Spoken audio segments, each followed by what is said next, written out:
Bien-aimés dans le Seigneur, bonjour, je suis Carlos Rekandé pour 5 minutes avec Jésus-Christ. Le thème que nous abordons aujourd'hui est « Ne vous conformez pas au monde ». Ne vous conformez pas au monde. Dans Romains chapitre 12 au verset 1, « Je vous exhorte donc, frères, par les compassions de Dieu, à offrir vos corps comme un sacrifice vivant, saint, agréable à Dieu, ce qui sera de votre part un culte raisonnable. » Verset 2.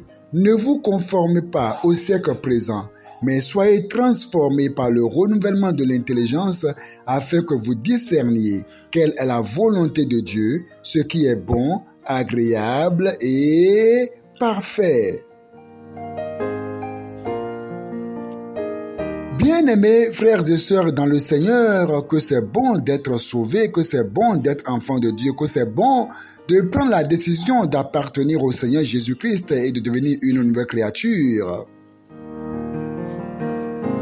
Si déjà vous avez pris la décision d'appartenir à Jésus, de suivre Jésus, c'est une décision louable. 2 Corinthiens 5, 17 dit que si quelqu'un est en Christ, pas qu'il est dans une religion, pas qu'il est amoureux d'une religion, mais s'il est en Christ, certes, pour pouvoir édifier votre foi, vous devez forcément aller dans une assemblée chrétienne digne du nom pour écouter la parole de Dieu. Mais ce n'est pas la religion qui vous sauve, ni la dénomination, mais c'est Christ. Et c'est pour cela qu'il est écrit que si quelqu'un est en Christ, il est une nouvelle créature. Les choses anciennes sont passées. Voici, toutes choses sont devenues nouvelles.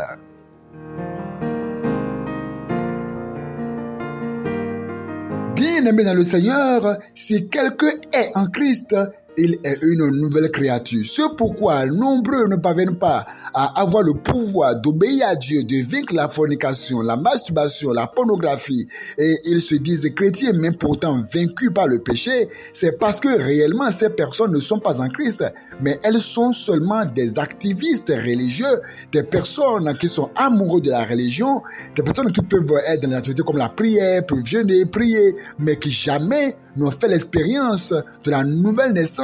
Et donc, ils n'ont pas le Saint-Esprit, ils sont vaincus par le péché.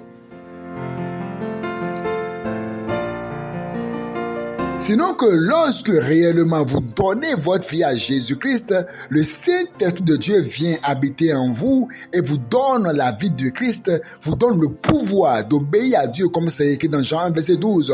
Mais à tous ceux qui l'ont reçu, ceux qui ont cru en son nom, elle leur a donné le pouvoir de devenir enfants de Dieu. Lorsque vous devenez enfant de Dieu, votre manière de vivre change. Vous ne pouvez plus vous conformer au monde, ni marcher comme le monde marche. Votre manière de comprendre change. Votre manière de voir change. Vos amitiés changent.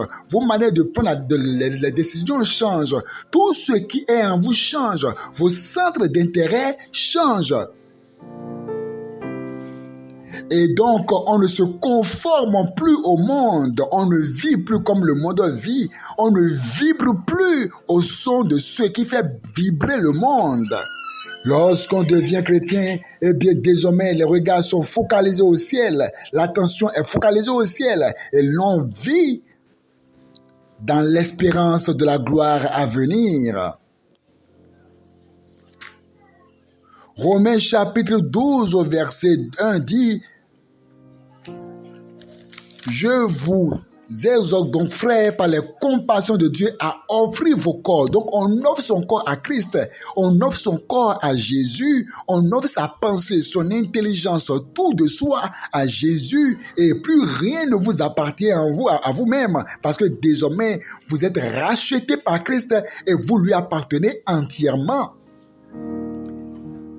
Se conformer au monde, c'est simplement écouter la musique du monde. Se conformer au monde, c'est regarder ce que le monde regarde à la télévision, les choses impures où on peut s'embrasser, les choses sales, les feuilletons iniques, eh bien les surprises parties où on voit de tout et de rien, les choses sales et impures, les pornographies, eh bien les films, même soi-disant chrétiens, qui excitent la chair. Lorsque quelqu'un vient à Christ, il ne se conforme plus au monde, sa manière de faire change, sa manière de vivre change, tout change en lui et c'est en cela qu'il devient un homme puissant, un homme différent, un homme à qui même Satan peut obéir.